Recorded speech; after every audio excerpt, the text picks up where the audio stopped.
Est-ce que le Mali vient déjà de se tirer une balle dans le pied? L'Égypte a-t-elle eu la peur de sa vie face au Zimbabwe? Les amis, bienvenue dans ce débrief brûlant de la CAN 2025. On pensait avoir vu tous les scénarios possibles, mais cette journée nous a offert du pur chaos.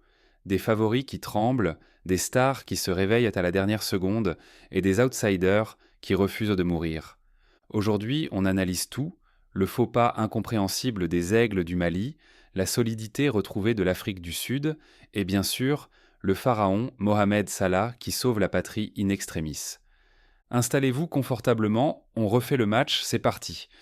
Commençons par le choc du groupe A. Sur le papier, le Mali devait manger la Zambie tout cru. Domination totale, possession de balles. Mais le football, c'est cruel. Le tournant du match. Tout se joue peut-être en première période.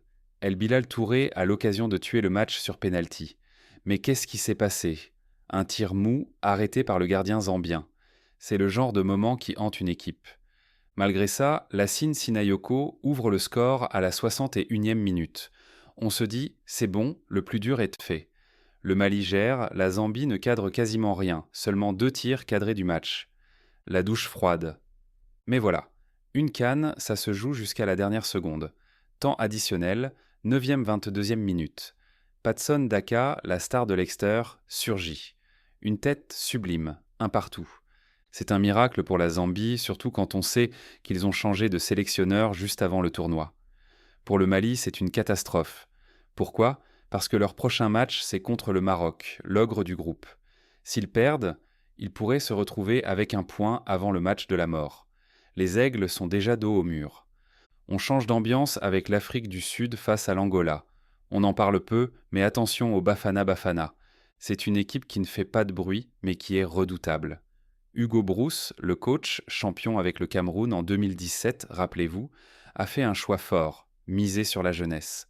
L'homme du match exit les vétérans, place à Lyle Foster, Burnley, Angleterre, et ça paye. C'est lui qui offre la victoire d'une magnifique frappe enroulée à la 79e minute. Score final, 2-1. L'Angola n'a pas démérité, ils ont eu leur temps fort, mais l'Afrique du Sud a été plus chirurgicale.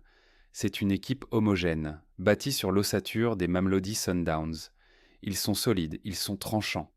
Pour moi, c'est l'équipe poil à gratter de cette compétition qui peut aller très loin. Passons maintenant aux gros morceaux. L'Égypte, les pharaons, recordmen de titres. On s'attendait à une promenade de santé contre le Zimbabwe. Et pourtant, stupeur à la 20e minute, le Zimbabwe ouvre le score. Prince Dube climatise l'Égypte sur une contre-attaque. Les Warriors ont posé un bus devant leur cage et ont joué crânement leur chance. Pendant 1 heure, l'Égypte a dominé stérilement 80% de possession. Mais s'est cassé les dents sur un mur jaune, le réveil des rois. Il a fallu que le coach égyptien prenne tous les risques, finissant le match avec 4 attaquants. Omar Marmouche égalise, et qui d'autre que lui pour finir le travail? Mohamed Salah. Il a été discret, voire absent pendant une partie du match, un peu comme souvent en sélection.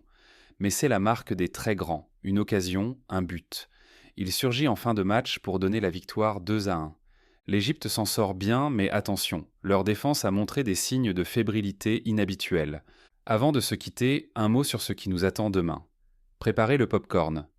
RDC versus Bénin, les léopards de Sébastien Desabre sont très attendus. C'est une équipe commando, très solidaire, qui a éliminé le Cameroun et le Nigeria récemment. Leur seul problème, ils n'ont pas de tueur devant. Bakambu est en manque de confiance et il y a ce débat éternel avec Fiston Mayele. Qui va mener l'attaque? Réponse demain. Sénégal vs Botswana. Les lions de la Teranga entrent en piste.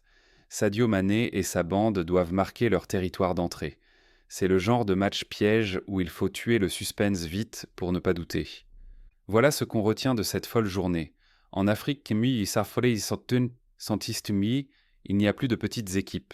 Le Mali l'a appris à ses dépens, l'Égypte a eu chaud.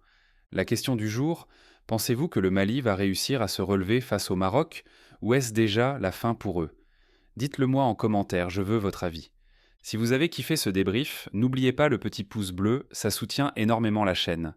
Abonnez-vous pour ne rien rater de cette CAN 2025 qui s'annonce légendaire. On se retrouve demain pour le débrief du Sénégal et de la RDC. D'ici là, vive le foot et vive l'Afrique. Ciao.